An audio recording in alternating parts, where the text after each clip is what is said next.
एक आदमी का चिकन बिरयानी का ठेला था। रहीम कुछ समय पहले तक शहर के एक होटल में काम किया करता था, लेकिन जब शहर में उसकी नौकरी चली गई तो उसने गांव आकर यहाँ पर अपना चिकन बिरयानी का ठेला खोल लिया। वाह रहीम भाई, क्या चिकन बिरयानी बनाई है, खाकर मजा आ गया। कल मेरी अम्मी भी तुम्हारे हाथ की बनी चिकन बिरयानी को बहुत याद कर रही थी। एक प्लेट उनके लिए भी पैक कर दो। अभी करता हूँ भाईजान। बिरयानी बेचकर रहीम अपना ठेला लेकर अपने घर चला गया। बहुत भूख लगी है गुलनाज, जल्दी से मेरे लिए खाना परोस दो। खाना तैयार ही है, आप बैठिए, बस अभी आपके लिए खाना लेकर आती हूँ। गुलनाज प्लेट में रोटी चावल सलाद और सब्जी डालकर अच्छी तरह से परोस कर लाती है। तभी उस सब्जी को देखकर रहीम कहता है, अरे गुलनाज, मैंने तुमसे सुबह ही कहा था कि आज तुम रात के खाने में गोश्त मत बनाना, लेकिन तुमने आज फिर से गोश्त बना दिया। हर रोज गोश्त खा कर अब मन भर गया है। अरे ये गोश्त नहीं है, आप एक बार खाकर तो देखिए। रहीम उस सब्जी को खाता है तो उसे स्वाद में वो सब्जी बिल्कुल गोश्त की तरह ही लगती है। क्यों झूठ बोल रही हो गुलनाज, यह गोश्त ही तो है। अरे खा गए ना आप भी चकमा, ये गोश्त नहीं है बल्कि सोयाबीन है। मैंने इसमें मसाले डालकर इसे अच्छे से पकाया है और देखिए ये गोश्त से भी ज्यादा स्वादिष्ट बन गया है। सोयाबीन की सब्जी खाकर रहीम के मन में एक बात घूमने लगती है। वो सोचता है कि अगर वो अपनी चिकन बिरयानी में चिकन की जगह सोयाबीन का इस्तेमाल करे तो वो कम लागत में भी अच्छा मुनाफा कमा लेगा और सोयाबीन का स्वाद तो चिकन से इतना मिलता जुलता है कि किसी ग्राहक को उस पर शक भी नहीं होगा। अरे क्या सोचने लग गए आप, खाइए ना। मैं ये सोच रहा हूँ कि अगर बिरयानी में चिकन की जगह मैं सोयाबीन का इस्तेमाल करूँ तो मेरा चिकन लाने का खर्चा बच जाएगा। देखिए हमारे खाने के लिए ये ठीक है, और अगर आपको सोयाबीन डालकर बिरयानी बेचनी है तो उसे सोयाबीन बिरयानी के नाम से बेचिए। चिकन बिरयानी कहकर लोगों को सोयाबीन वाली बिरयानी मत खिलाइए। अरे इसमें दिक्कत ही क्या है, दोनों का स्वाद तो एक जैसा ही है। जब ग्राहकों को कुछ पता ही नहीं चलेगा तो इसमें तुम्हें दिक्कत क्या है? ये आप कैसी बातें कर रहे हैं? क्या आप अपना ईमान भूल गए हैं? ये लोगों के साथ धोखा है, आप ऐसा बिल्कुल मत कीजिए। मुझे अपने घर में बेईमानी के कमाए हुए पैसे नहीं चाहिए। अरे चुप करो तुम, कुछ नहीं पता तुम्हें। मैं अच्छी तरह जानती हूँ कि शहर में जिस होटल में आप नौकरी करती थी वहाँ से भी आपको इसीलिए निकाला गया था क्योंकि आप मालिक से ज्यादा पैसे लेकर सस्ता सामान होटल में खाना बनाने के लिए लेकर आती थी। देखिए अब पहले ही गलती कर बैठी है, अब दोबारा ऐसी गलती मत करिए। हाँ हाँ ठीक है, अब मुझे मत समझा। रहीम की पत्नी उसे बहुत समझाती है, लेकिन रहीम के मन में तो पैसों का लालच आ गया था। अब वो अगले ही दिन से बिरयानी में सोयाबीन की मिलावट करने लगता है और वो बिरयानी में थोड़ा बहुत चिकन डालता है, लेकिन चिकन के छोटे छोटे टुकड़ों की जगह उसमें ढेर सारी सोयाबीन डाल देता है। वो बिरयानी को इतने अच्छे मसालों से पकाता है कि किसी ग्राहक को उस पर शक ना हो। रहीम भाईजान, पहले तो तुम बिरयानी में चिकन के बड़े बड़े पीस डालते थे, लेकिन अब तुम बिरयानी के अंदर चिकन के इतने छोटे छोटे टुकड़े क्यों डालने लगे हो? अरे क्या करूं भाईजान, पहले जब बिरयानी में चिकन के बड़े बड़े टुकड़े डालता था तो सब बोलते थे ये वाला टुकड़ा मुझे दे दो, ये वाला टुकड़ा मुझे दे दो। इसलिए मैंने बिरयानी में बड़े टुकड़े डालना ही बंद कर दिया। अब बिरयानी में छोटे टुकड़े डालता हूँ तो कोई ग्राहक आपस में नहीं लड़ता।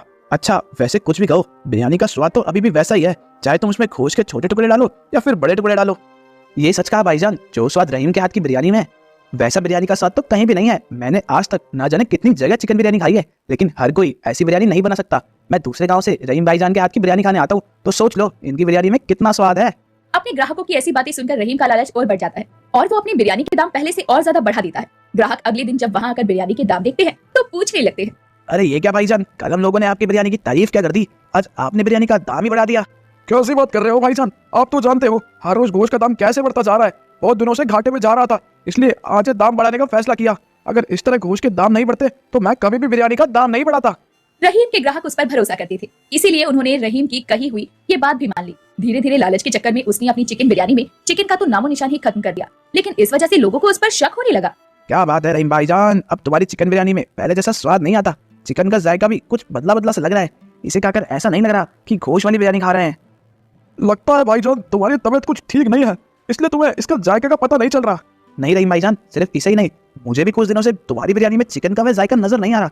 सच कहूँ तो इससे अच्छी बिरयानी तो अब हमारे यहाँ नुक्कड़ पे महमूद जी बनाते हैं। अरे कैसी बात करती भाईजान, कहाँ महमूद की बिरयानी और कहाँ मेरे हाथ की बनी बिरयानी। खैर आपकी बातों पर मैं गौर करूंगा, बिरयानी को और अच्छे मसालों के साथ बनाने की कोशिश करूंगा। अपने ग्राहकों की ऐसी बातें सुनकर रहीम समझ जाता है कि अगर उसने बिरयानी में चिकन डालना शुरू नहीं किया तो कुछ ही दिनों में लोग उसके यहाँ की बिरयानी छोड़कर नुक्कड़ वाले महमूद के पास जाकर बिरयानी खाने लगेंगे। रहीम बिरयानी में डालने के लिए चिकन तो लाना चाहता था, लेकिन अब उसके मन में पैसों का लालच था जो उसे चिकन खरीदने से रोक रहा था। अगर मैं बाजार से ताजा चिकन लेकर आऊंगा तो मेरा मुनाफा बहुत कम हो जाएगा। बाजार में ताजा चिकन बहुत ही महंगा मिलता है, लेकिन अगर चिकन नहीं लाया तो मेरे सारे ग्राहक टूट जाएंगे। मुझे समझ नहीं आ रहा आखिर मैं क्या करूं। यही सोचते हुए रहीम बाजार में चिकन खरीदने जाता है। तभी वो देखता है कि चिकन वाला एक थाली में काफी सारा गोश्त डालकर कूड़ेदान की तरफ बढ़ रहा था। अरे भाईजान, आप इस गोश्त को कचरे में क्यों फेंक रहे हो? अरे भाईजान, ये गोश्त तो पुराना हो गया है, किसी को बेचूंगा तो खामगा उसकी तबीयत खराब हो जाएगी, इसलिए पहले ही अलग करके कूड़े में फेंक देता हूँ। अच्छा एक काम करो, तुम इसे फेंको मत, तुम कम दाम में ये मुझे दे दो। मेरे घर के पास बहुत सारे कुत्ते हैं, मैं उन्हें उबाल कर खिला दूंगा। इतनी जल्दी तो ये पूरी तरह खराब भी नहीं होगा। अच्छा ठीक है भाईजान, आप इसे आधे दाम में ले जाइए। रहीम दुकानदार से झूठ बोलकर आधे से भी कम दामों में उस गोश्त को खरीद लेता है और अगले दिन उसी गोश्त की बिरयानी बनाकर लोगों को खिलाता है। अब हर रोज रहीम किसी न किसी दुकान वाले से कम दाम में खराब गोश्त ले आता और उसकी बिरयानी बनाकर लोगों को खिला देता, जिस वजह से धीरे धीरे उसकी बिरयानी का स्वाद बिगड़ने लगा। अब लोगों ने भी उसके ठेले पर आकर बिरयानी खाना बहुत कम कर दिया। ये आपने कैसी बिरयानी बनाई है भाईजान? मैं तो अब इस बिरयानी का एक निवाला भी और नहीं खा सकता। सच में अब तुम्हारी बिरयानी में कोई स्वाद नहीं रहा। इससे अच्छा तो हम खुद घर पर पुलाव ही बना लेते। चलो यार, हम महमूद के पास चलकर ही बिरयानी खा लेते हैं।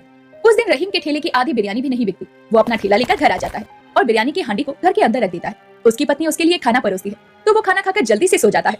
अम्मी जान, ओ अम्मी जान, मेरा बिरयानी खाने का बहुत मन कर रहा है, मुझे बिरयानी खाने को दो ना। बेटा, मैंने तो बिरयानी नहीं बनाई, तेरे अब्बू जान के ठेले की हांडी वहाँ रखी है, जा जाकर देख ले उसके अंदर बिरयानी बची है क्या। रहीम का बेटा आरिस हांडी में देखता है तो उसे काफी सारी बिरयानी बची नजर आती है। गुलनाज हांडी में से बिरयानी निकालकर उसे खाने के लिए देती है।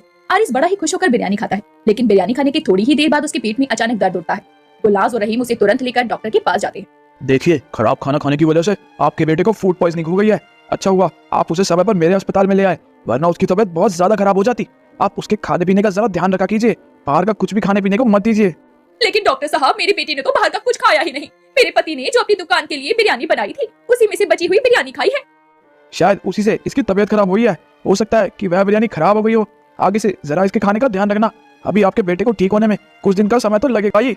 उन्हें ये सब बताकर डॉक्टर वहाँ से चले जाते हैं। तभी गुलनाज रहीम से कहती है, अरे मैंने तो बिरयानी को सूंघ कर देखा था, महक तो बिल्कुल ताजा आ रही थी। सच सच बताइए, आपने बिरयानी में क्या मिलाया था? अपने बेटे की ऐसी हालत देखकर रहीम बहुत परेशान हो जाता है और वो गुलनाज को सब कुछ सच सच बता देता है। मैंने आपसे पहले ही कहा था, बेईमानी का एक भी पैसा इंसान को बचता नहीं है, लेकिन आपने मेरी कोई बात नहीं सुनी। अगर आरिस को अस्पताल लेकर आने में हमें थोड़ी देर हो जाती है तो ना जाने क्या हालत होती। मुझे अपनी गलती का एहसास हो गया गुलनाज। मैं चंद पैसों के लिए लोगों की सेहत के साथ जो खिलवाड़ कर रहा था, अल्लाह ताला ने मुझे उसका अच्छा सबक सिखाया है।